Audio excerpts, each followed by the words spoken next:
madaxweynaha dowlad goboleedka Galmudug Axmed Ducaale Geele Xaaf ayaa waxa uu sheegay in uu culays badan Galmudug ka haysto dhanka dowladda federaalka Soomaaliya kadib markii uu xalay oo kulan la qaatay dhalinyarada dalxiis bariyahan dambe ku joogay magaalada Dhuusamareeb. Madaxweyne Xaaf ayaa waxa uu sheegay in gurigiisa ku yaala magaalada Muqdisho uusan tagin muddo ku dhow hal sano, isla markaana waxa uu tilmaamay in magaalada Cadaado uu diyaaradu ku dulmaro, wuxuuna sababta uu ku sheegay in ay tahay culays badan oo jira. Isaga oo sii hadlayay ayuu sheegay madaxweynaha Galmudug in dowladda federaal ay mashaariic badan ka dhagax dhigtay deegaanada Galmudug isla markaana aysan dib u fulin ballanqaadyadeedii hore, wuxuuna carabka ku adkeeyay in ay Galmudug iska tashan doonto.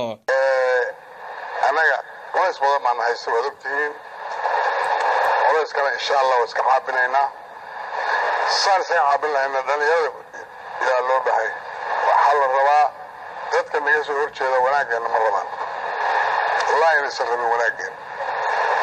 halkan maalinta aan imaanaynay oo ugu horeysay meel badan baan dhagax dhignay wax soo laabto ma aragteen ma arki doontaa wax badan ayaa jira hal sano aniga xataa gurigay ma tegin hal sano xabar ma tegin wax inaad ogtiin baan u malaynaya cadaaladii aad baan ku dulmaraa laakiin intaasoo dhan dagaal baan ka xiyaabana gaari doonaa insha Allah. mayso Galmudug waa ka shaqaysanaynaa waana joogaynaa awal waxbaan danaynayna waa gagabanaynaa waxaan islahayn ama aan waxsan noqdaan laakiin hadda run bay geeday dalka ayaan ka shaqaysanaynaa wax badan oo aan loo jeedin waa noo imaan doonaa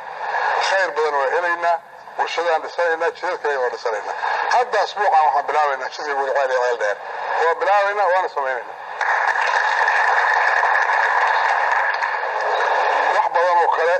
gacanteeda ku samaysan karnaa jira waanu samaysanaynaa waana ku tilaabsanaynaa wasaaradihii iyo kulli hadda shaqo bilaabayaan